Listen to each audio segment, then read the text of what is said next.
सखी सहेली कार्यक्रम सुनने वाले सभी सखियों और सखाओं को मंदाकिनी जोशी और सोनाली पाठक का नमस्कार। क्या बात है, आज तो चहक रही हो, बड़ी गुलाबी गुलाबी सी लग रही हो।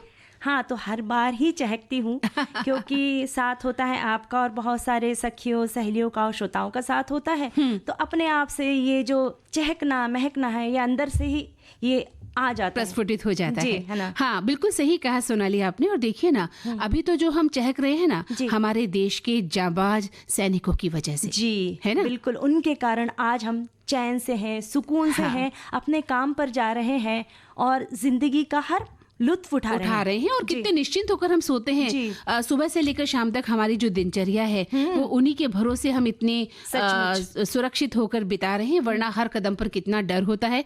ये अभी थोड़े ही दिनों पहले हमने महसूस किया था और ये बड़ा ही खतरनाक एक क्या कहना चाहिए पल होता है जब हम ऐसा महसूस करते हैं। जिन्होंने अपने लोगों को खोया वो ही बता सकते हैं कि कितनी भयानक त्रासदी उन लोगों के साथ हुई। जी, और हमारे जो जांबाज जवान हैं जो इस युद्ध में जिन्होंने अपनी जान का बलिदान दिया, उनके परिवार का क्या हाल होगा, है बिल्कुल ना? बिल्कुल हम समझ सकते हैं और उन सभी परिवारों के प्रति हम जो है अपना श्रद्धांजलि अर्पित करते हैं। उनको ईश्वर जो है सब कुछ सहने की शक्ति दे और हम सभी सैनिकों को भी सैल्यूट करते हैं जिन्होंने अपने देश के लिए जीना सीखा है, हमें जीना सिखाया है ना। कितनी सारी पीढ़ियां है ना, पीढ़ी दर पीढ़ी देश की सेवा कर रहे हैं। जी बिल्कुल। नमस्कार, मैं सुधाकर शर्मा, गीतकार, मुंबई से। जिस तरह ऑपरेशन सिंदूर में हमारी तीनों सेनाओं ने अपने कौशल का परिचय दिया, दुश्मन के दांत खट्टे किए और ये साबित किया कि भारतवर्ष किसी के सामने झुकने वाला नहीं है, हम अपनी सेनाओं का स्वागत करते हैं और ये कामना करते हैं कि वो हमें सुरक्षित रखें और ईश्वर उन्हें सुरक्षित रखे। जय हिंद, जय भारती, जय भारत। मंदाकिनी जी, जल्दबाजी में तो हमने विषय बताए ही नहीं। अरे नहीं, जल्दबाजी किस बात की भाई? बात जब देश की चल रही हो तो वहाँ जल्दबाजी कैसी?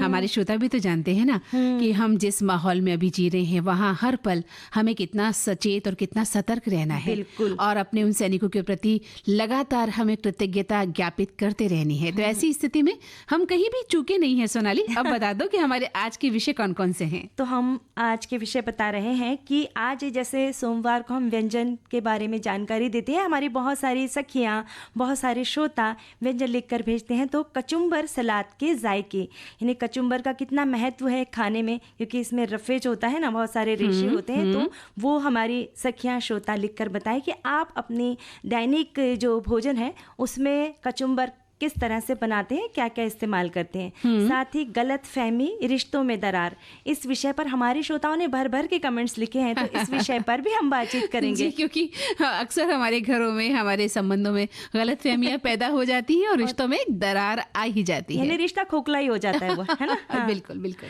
और साथ ही सखी विशेष में हम प्रशांति सिंह जो बास्केटबॉल खिलाड़ी है उनके बारे में जानकारी देंगे।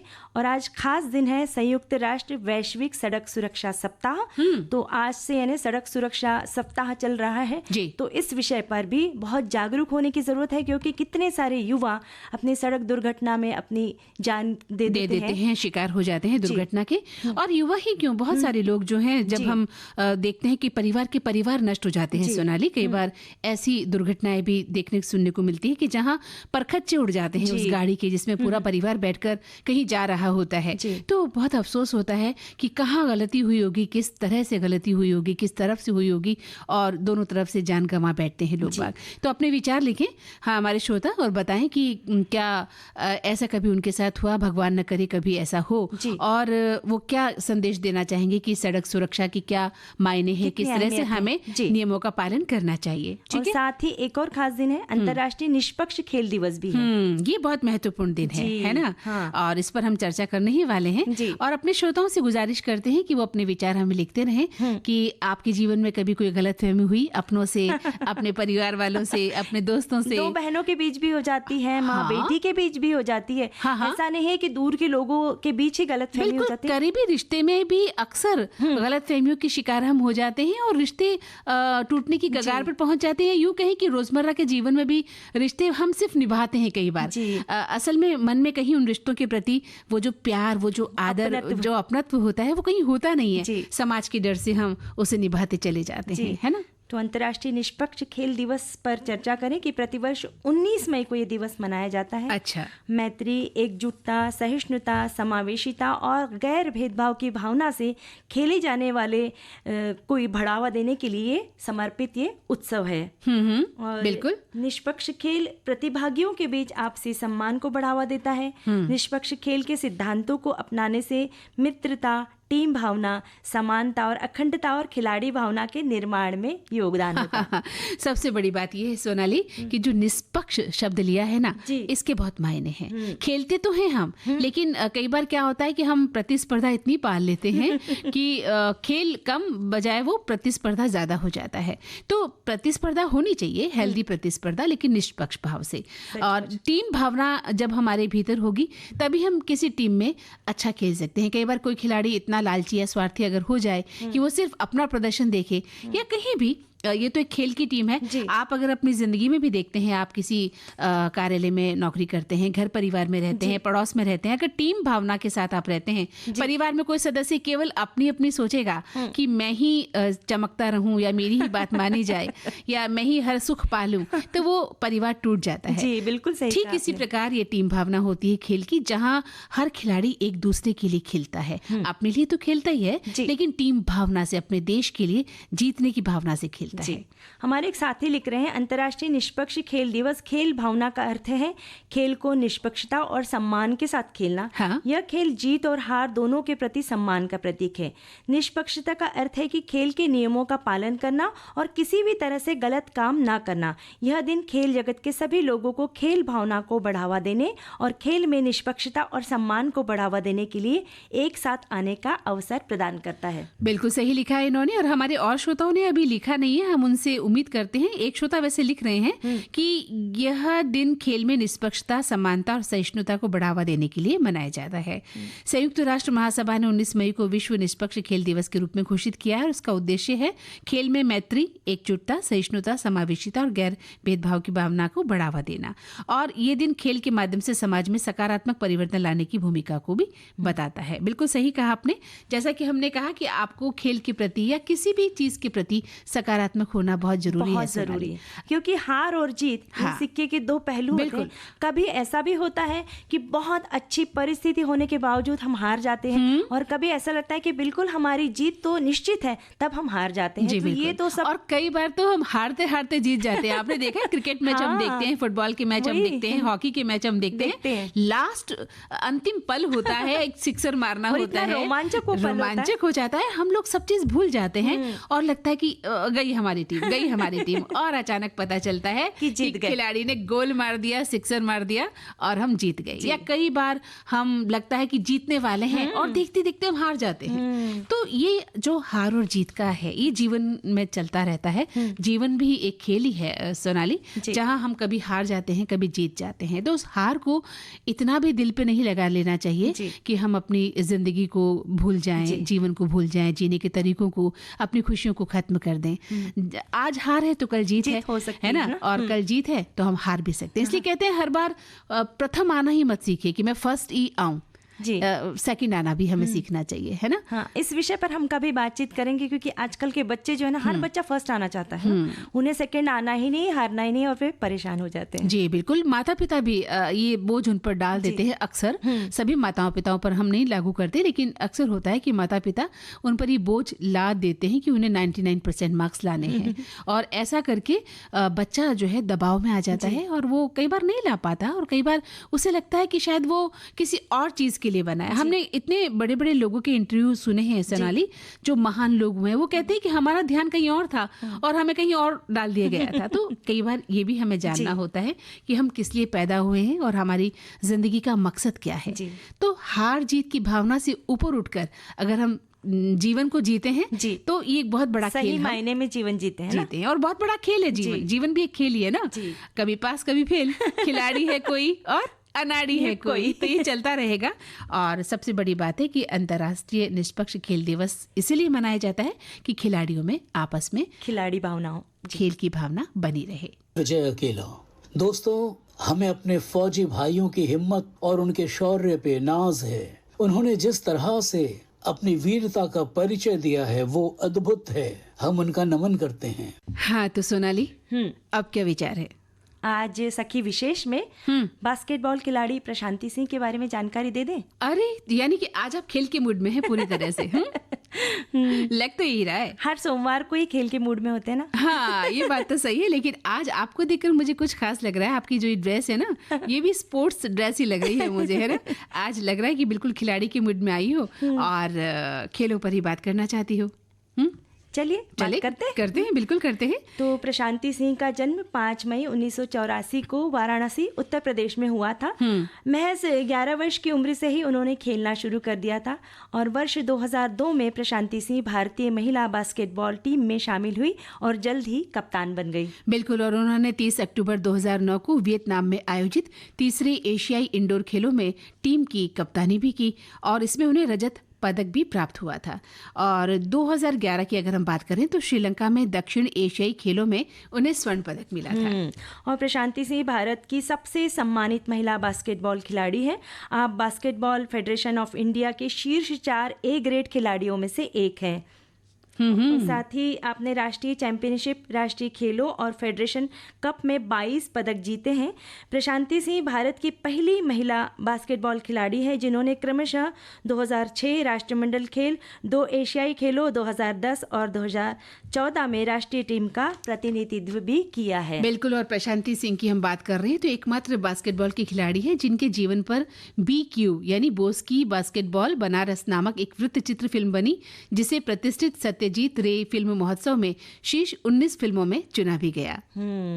और आगे चल के अगस्त 2017 में भारत सरकार द्वारा अर्जुन पुरस्कार से सम्मानित किया गया और आगे चल के 2019 में उन्हें पद्मश्री प्रदान किया गया। क्या बात है, कितनी महान खिलाड़ी हैं और इतनी मेहनत की प्रशांति सिंह ने।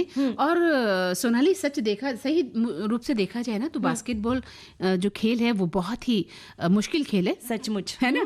अच्छा, कई बार हम सोचते हैं कि जो लंबे खिलाड़ी होते हैं वो इस खेल को खेल सकते हैं, लेकिन मैंने बहुत छोटी छोटी कद की लड़कियों को भी बास्केटबॉल खेलते हुए देखा। और स्किल है। हाँ, स्किल होनी चाहिए, हाथों में ताकत होनी चाहिए, आपकी बॉडी में दमखम, और जो जीजी विशा है, आपकी एक जो गोल है उसमें आपकी आंख इतनी सटीक होनी चाहिए कि वहीं पर आपकी बॉल जाए और आप दौड़ लगा लें, है ना। बहुत, यानी ये खिलाड़ी होते हैं ना, उन्हें अपने शरीर को इतना सशक्त बनाना पड़ता है रोज उन्हें, और बचपन से बचपन से योग करना पड़ता है, उन्हें अपने शरीर को इतना बलवान बनाना पड़ता है, वैसे ही उनको खुराक भी लेना पड़ता है।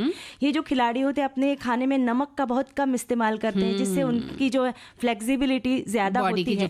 और जैसे ना एक बार मेरे मन में भी ऐसा है कि खिलाड़ी इतने जोर से गिरते हैं, एक आध बार ऐसा भी होता है कि उन्हें गंभीर चोट आती है, पर कई बार ऐसा होता है इतने गिरते हैं, हम थोड़ा सा फिसल गए तो हमें कितनी गहरी चोट आ जाती है। लेके बैठ जाते हैं उस बात को। तो मैंने पूछा था, एक डॉक्टर बोले कि उनके शरीर में फ्लेक्सिबिलिटी बहुत होती है, जिसके लिए वो अपने आहार में नमक है, फिर हम लोग जैसे टोमेटो केचप है, फिर जैसे जिसमें प्रिजर्वेटिव, ऑयल चीजें, हम ऑयली चीजें खाते हैं, तली हुई चीजें खाने लगते हैं, वो बहुत कम खाते हैं वो, और बहुत पौष्टिक चीजें, उबली हुई चीजें, और जिसमें बहुत ज्यादा प्रोटीन हो, ऐसा उनका डाइट होती है उनकी, इसलिए उनका शरीर ऐसा मजबूत होता है। और सबसे बड़ी बात वो एक्सरसाइज, जो मशक्कत है ना शरीर से पसीना निकालने की, वो लाजवाब होती है। जब हम छोटे थे, मुझे याद है मैं 9th में पढ़ती थी, 10th में पढ़ती थी, जिस स्कूल में मैं गई थी वहाँ बास्केटबॉल का मैदान था और खूब लड़कियां खेलती थी। हमारी इच्छा होती थी खेलने की, लेकिन शायद हम दूसरे गेम खेला करते थे, हॉकी वगैरह।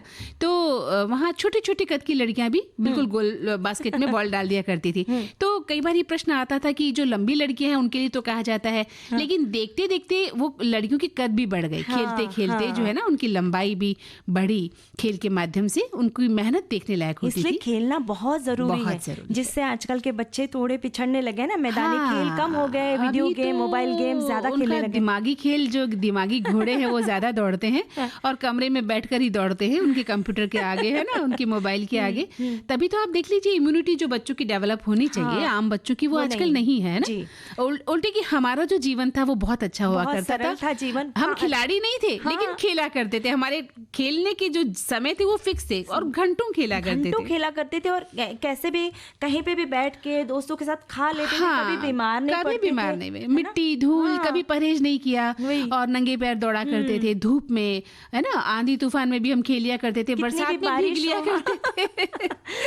तो हम भी खिलाड़ी ही थे, हाँ प्रोफेशनल खिलाड़ी नहीं थे, लेकिन कहीं ना कहीं जो शरीर था वो खिलाड़ी नुमा ही था। लेकिन आज जो बच्चे हैं उन्हें हम खेलों से जनरली दूर कर देते हैं, उन्हें हम खेलने के लिए समय नहीं देते हैं या बाहर नहीं जाने देते हैं, इंडोर गेम ला कर दे देते हैं। डर जाते हैं ना पेरेंट्स भी बहुत ज्यादा, गिर जाएंगी, चोट लग जाएगी। सबसे बड़ी बात है बच्चों में भी भय पैदा हो गया, थोड़ा सा गिरते ही वो रोने लग जाते हैं। हम तो कितना गिरते थे साइकिल चलाते हुए, घुटने फूट जाते थे, फिर से ठीक हो जाते थे, फिर से ठीक होते थे, घर आके मम्मी पापा की जो है थप्पड़ भी खाते थे। बस इतनी सी हल्दी ली दादी ने, लगा दी और बस 2 दिन में ठीक भी हो जाते थे। तो ये जो जीजी विषय है वो खेल में ही है। आप जब खेलेंगे तभी आप तन मन से जो है अपने आप को जीवटता दे पाएंगे। सिंदूर के तहत जिस तरीके से हमारे सिक्योरिटी फोर्सेस ने, हमारे जवानों ने पाकिस्तान के सारे टेरर कैंप्स को नस्ते-नाबूद कर दिया, 100 से अधिक टेररिस्टों को मार गिराया, मैं इन सबको नमन करता हूँ और ईश्वर से प्रार्थना करता हूँ कि इनको प्रोटेक्ट करे, इनके परिवारों को प्रोटेक्ट करे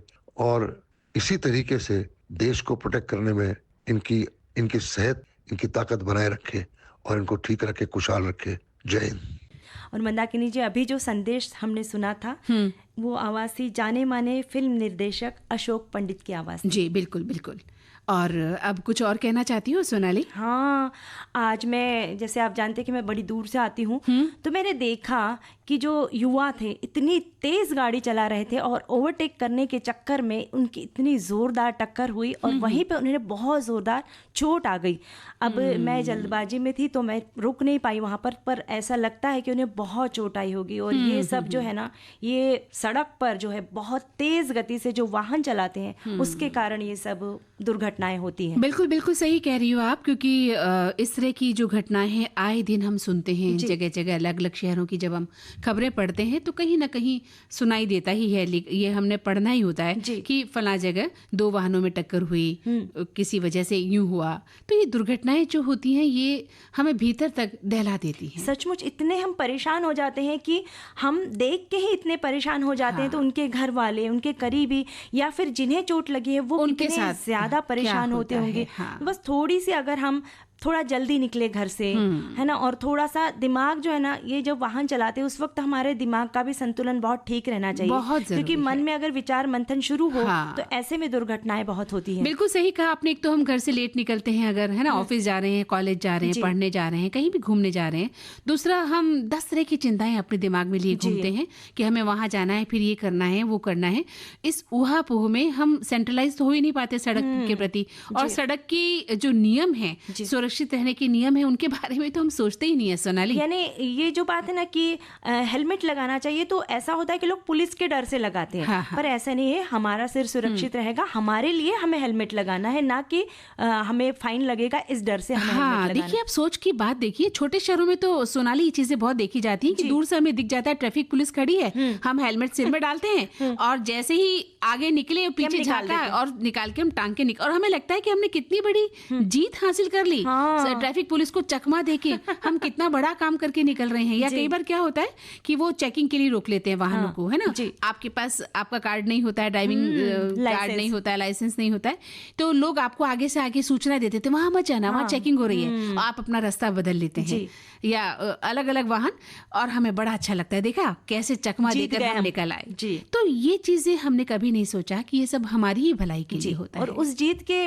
पश्चात कभी कभी हम हार भी सकते हैं, क्योंकि हम गिर सकते हैं, चोट लग सकती है। साथ ही ना मंदाकिनी और एक और बात देखिए कि लोग ना फोन पर बातचीत करते हुए गाड़ी चलाते हैं, तो ये भी बहुत दुखद बात है, क्योंकि ऐसे में ना होता है कि हमारा ध्यान अगर फोन पे बात करते करते किसी ने, सामने वाले ने कुछ ऐसी बात कह दी जिससे हमारे दिमाग का संतुलन बिगड़ गया और हम स्लिप हो सकते हैं, गिर सकते हैं। तो ये बातें बहुत अवॉइड करना चाहिए हमें कि गाड़ी चलाते समय। बहुत गलत है सोनाली। और कई बार कई युवाओं को तो मैंने ऐसे भी देखा है कि वो अपने मोबाइल से गर्दन तिरछी कर लेते हैं और अपनी ही धुन में मोटरसाइकिल को cut cut cut cut cut cut करके निकल जाते हैं। आप भले ही घबरा जाएं, आप दहशत में आ जाए, उनको कोई मतलब नहीं होता, क्योंकि उनके पास इस तरह का थोड़ा सा एक गुण होता है कि वो कट मारते हुए अपने आप को निकाल फास्ट चला लेंगे, है ना, और आप ठगे से रह जाते हैं। तो उनको लगता है कि देखा हमने कितना बड़ा कर्तव्य कर लिया। ये नहीं पता कि आगे जाकर कई बार हम इसी गलतफहमी से दुर्घटना का शिकार भी हो सकते हैं। बहुत ऐसी दुर्घटनाएं हुई हैं जिससे पैर चले गए लोगों के, हाथ कट गए हैं,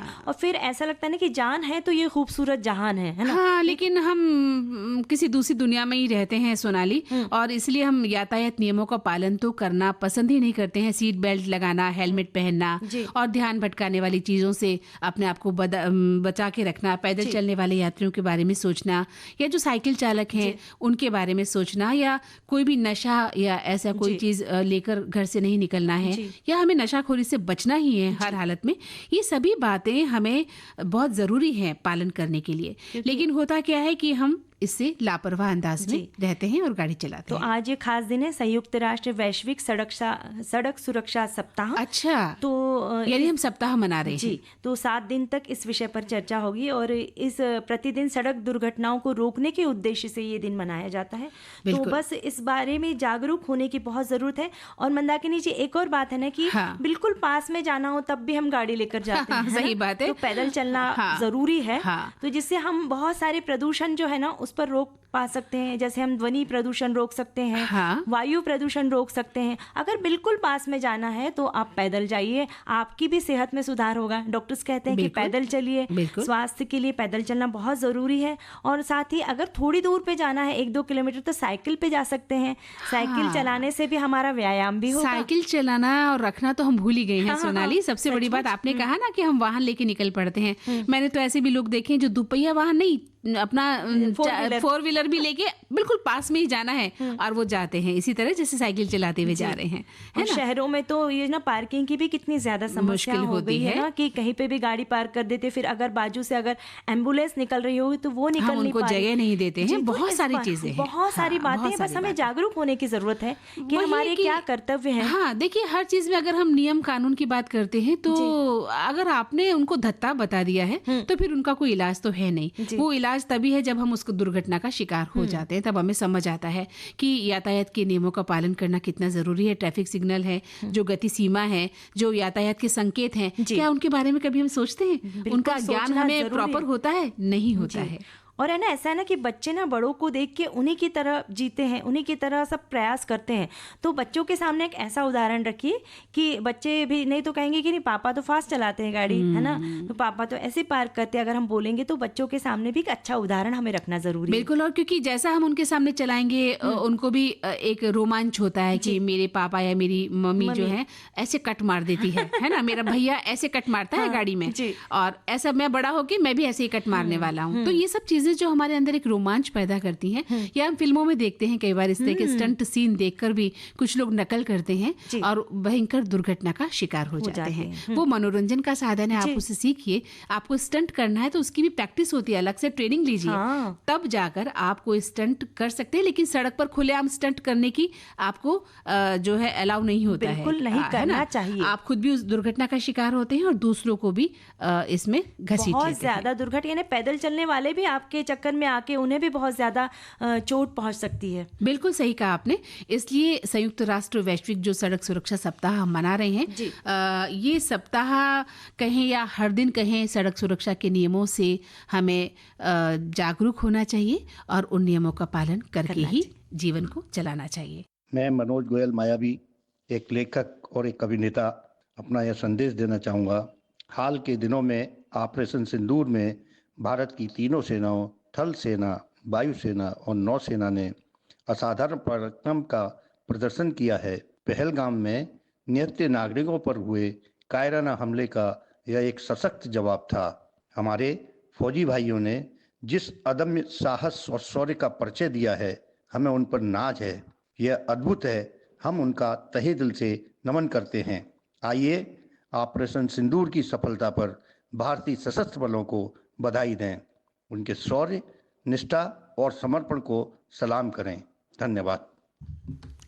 कई बार ऐसा होता है ना मंदाकिनी जी, रिश्तों को हम संवाद से, प्यार से, छोटी छोटी खुशियों से हरा भरा रखते हैं, पर छोटी सी गलतफहमी उन रिश्तों को कमजोर बना देती है।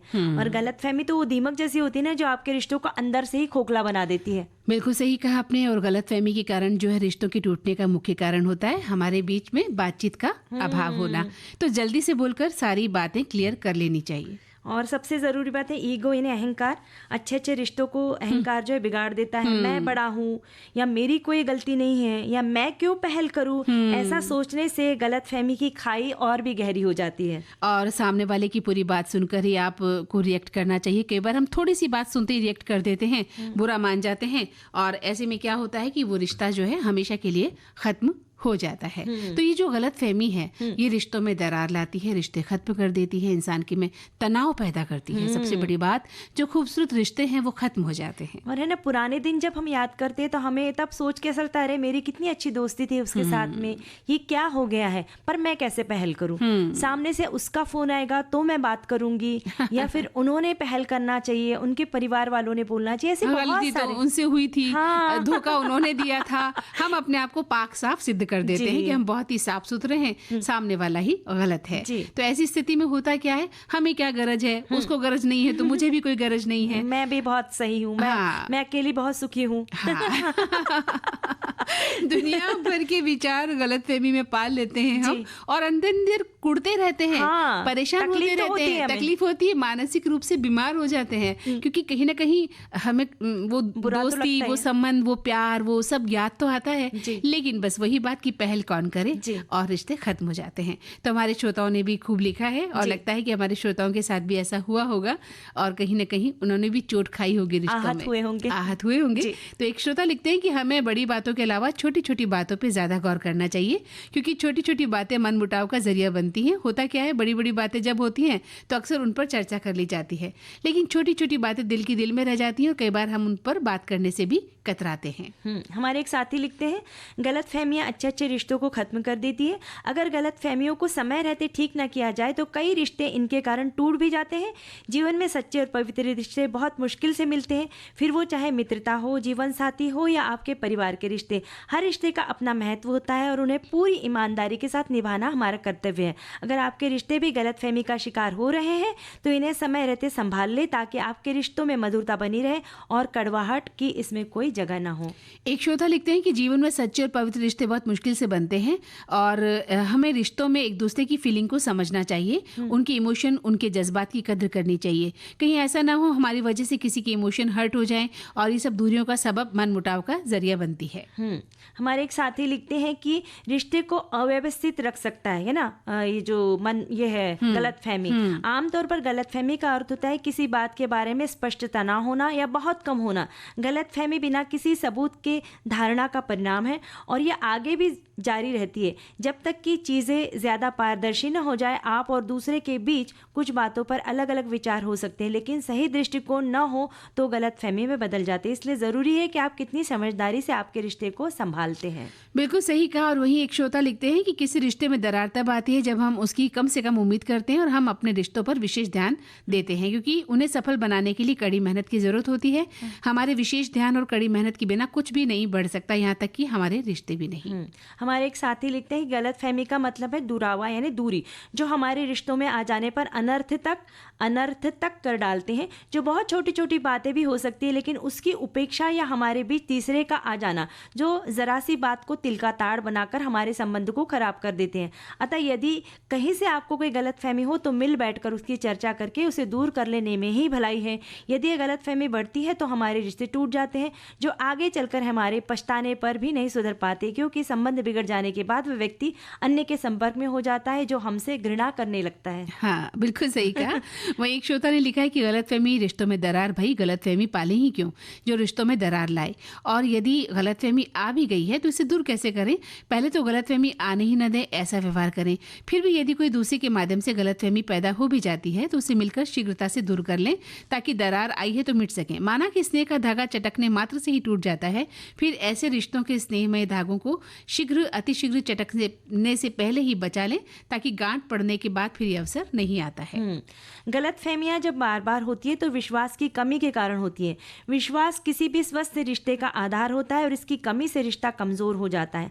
और जब गलतफहमियों का समाधान नहीं किया जाता तो वे समय के साथ बढ़ जाती है। अतः मिल बैठकर नहीं तो अपने किसी बड़ों को बीच में लेकर गलतफहमी को दूर कर लेना चाहिए। हाँ बिल्कुल। एक श्रोता लिखते हैं कि गलतफहमी रिश्तों में दरार लाने का सबसे बड़ा कारण तो है ही जब हम किसी को बात को बिना पूरी तरह से जानकारी के समझ लेते हैं या सामने वाले की बातों को गलत अर्थ में ले लेते हैं, तो धीरे धीरे विश्वास भी कमजोर होने लगता है, रिश्ता अंदर से खोखला हो जाता है। इसलिए रिश्तों को मजबूत बनाए रखने के लिए खुलकर बात करें, एक दूसरे की भावनाओं को समझें, भरोसा बनाए रखें, ये बहुत जरूरी है। एक साथी लिखते हैं, ईगो अच्छे रिश्तों को बिगाड़ देता है। एक बेहतर रिश्ते को बनाए रखने के लिए ईगो को खुद से बहुत दूर रखें। मैं ही पहले क्यों बात करूं, मैं ही क्यों हमेशा रिश्ते के लिए सोचूं, इस तरह की बातों को अपने अंदर से निकालना ही एक मजबूत रिश्ते को बनाए रखने के लिए ज़रूरी है। हमेशा रिश्तों में मैं नहीं हम का होना महत्व रखता है। इसलिए हमेशा कौन पहले पहल करता है या मैंने नहीं रखता, मैंने रखता है तो सिर्फ रिश्ता। बिल्कुल सही कहा। और त्याग की भावना हमेशा आपको एक दूसरे के करीब लाती है। अगर आप खुद से अपने पार्टनर के बारे में सोचेंगे, यानी खुद की खुशी से पहले अपने साथी की खुशी आप सोचते हैं, तो रिश्ते और भी ज़्यादा खूबसूरत हो जाते हैं। ऐसा हमारे श्रोता लिखते हैं। हमारे एक साथी ये भी लिख रहे हैं कि गलतफहमी ये रिश्तों के लिए मीठा जहर है जो रिश्ता खा जाता है। आंखें ही गलतफहमी का शिकार नहीं होती है, कभी शब्द भी अर्थ का अनर्थ कर देते हैं जो गलतफहमी का कारण बनते हैं। नमस्कार देशवासियों, हमें अपने फौजी भाइयों की हिम्मत, उनके शौर्य पर नाज है। उन्होंने जिस साहस और वीरता का परिचय दिया है वह अद्भुत है। मैं विनय सप्रू उनका नमन करता हूँ। जय हिंद। मंदाकिनी जी, हमारे एक साथी लिखते हैं कि हर एक इंसान का बोलने का, बर्ताव करने का, अभिव्यक्ति का अंदाज अलग अलग होता है। हम व्यक्ति के मन उद्देश्य को समझने में यदि नाकामयाब हो गए तो गलतफहमी पैदा होती है और रिश्ते में दरार आती है। ऐसे समय पर उस व्यक्ति के प्लस माइनस पॉइंट्स याद करने से, खुलकर बात करने से विवेक, बुद्धि और विचार से गलतफहमी दूर हो जाएगी, ऐसा अनुभव है। वह एक श्रोता लिखते हैं, सोनाली, कि किसी रिश्ते को आगे बढ़ाने की प्रक्रिया में धैर्य, प्यार और समझ की जरूरत है, लेकिन किसी रिश्ते को अव्यवस्थित रख सकता है वो है आपकी गलतफहमी। आमतौर पर गलतफहमी का अर्थ होता है किसी बारे में स्पष्टता न होना या बहुत कम ज्ञान होना, और बिना सबूत के ही हम बात को बढ़ा देते हैं और आगे तक जारी रखते हैं जब तक कि चीजें पारदर्शी नहीं हो जाती। आप और आपके दूसरे के बीच कुछ बातों पर अलग अलग विचार हो सकते हैं, लेकिन सही दृष्टिकोण न हो तो गलतफहमी होना स्वाभाविक है। इसलिए बहुत जरूरी है कि आप कितना समझदारी से रिश्तों को संभालते हैं। और हमारे एक साथी है ना, उन्हें गलतफहमी हो गई कि कचुम्बर क्या है। हम तो ये बात सुनी है कि बस बातों का कचुम्बर कर दिया या चकनाचूर कर दिया, उसे कचुम्बर कहते हैं। तो मैं श्रोताओं की जानकारी के लिए बता दूं, गलतफहमी दूर कर दो हमारे श्रोताओं की, भाई गलतफहमी नहीं होनी चाहिए, कि ये ऐसा सलाद है जिसमें हम सारी, जैसे ककड़ी है, टमाटर है, प्याज है, फिर और गाजर है, इन्हें जब बारीक बारीक काट के, एकदम महीन काट के, उसमें स्प्राउट्स वगैरह डाल के, दही डाल के या फिर ऊपर से तड़का लगा के जो बनाते हैं उसे कचुम्बर कहते हैं। एक बार फिर से बता दो ना। बहुत ही प्यारा बता रही हो। हाँ, तो हमारे एक साथी ने लिखा है, वही बता देती हूँ मंदाकिनी जी, कि स्प्राउट सलाद, स्प्राउट्स बनाने के लिए चने और मूंग को भिगोकर अंकुरित होने के लिए रख दे। ठीक है। जब ये अंकुरित हो जाए तो इसमें खीरा, प्याज, छोटे टमाटर, ककड़ी, सलाद की पत्तियां और विनेगर डालकर मिक्स करें। साथ में नमक और काली मिर्च डालें और मिक्स्ड हर्ब्स के साथ इस सलाद का स्वाद दोगुना हो जाता है। ये सलाद भी काफ़ी टेस्टी और बहुत हेल्दी होता है। और भी किसी श्रोता ने क्या इस पर लिखा है कुछ? नहीं, इसी तरह से जैसे ना हरी पत्तेदार सब्जियां हैं जो हमें ना बहुत नहीं खा सकते, कि भाई सब्जी खा के परेशान हो गए, तो जब सर्दियों के मौसम में तो उसका स्वाद भी बहुत अच्छा होता है। तो जैसे पालक है, धो के उसे महीन काट लिया, उसमें सारा खीरा है, टमाटर, प्याज सब डाल दिया, फिर कभी कभी ना उसमें ना मूंगफली दाने भून के वो भी डाल दिए और ऊपर से थोड़ा सा दही डाल दिया, थोड़ी बूंदी डाल दी और ऊपर से तड़का लगा दिया, तो इतना स्वाद बढ़ाता है खाने का। कुछ लोग है ना इस तरह के जो है ना ककड़ी, टमाटर, प्याज इसको काट के इसमें ना पापड़ को भी भून के उसका अच्छे से चूरा करके और वो डाल के और उसमें थोड़े से मूंगफली दाने फ्राई करके, या फिर नारियल है, फिर अनार दाना है, फिर उसके बाद में उबला हुआ आलू और उसके बाद में पाइनएप्पल के छोटे छोटे टुकड़े डाल के उसको एक तरह उसमें चाट मसाला डाल दो, इतना स्वादिष्ट लगता है। बस करो सोनाली, मुंह में पानी आ गया है, बड़ा मुश्किल हो जाएगा संभलना भाई। इस तरह की खाली बताई जा रही हो और खिलाती कुछ भी नहीं हो। अगली बार जब आओगी तो स्प्राउट सलाद ये लेके आना पड़ेगा, पक्का लेके है ना। आऊंगी। हाँ? तो चलिए, गलतफहमी आपने दूर कर दी हमारे श्रोताओं की। एक श्रोता लिखते भी हैं कि कि गलतफहमी का एक पल इतना जहरीला होता है जो प्यार भरे 100 लम्हों को एक पल में भुला भी देता है। बिल्कुल सही बोला इन्होंने। तो सोनाली, अब हम भी करते हैं अपने श्रोताओं से सायोनारा सायोनारा। कल फिर मिलेंगे। सायोनारा, ठीक है? तो फिर इस कार्यक्रम से मंदाकिनी जोशी और सोनाली पाठक का नमस्कार। नमस्कार।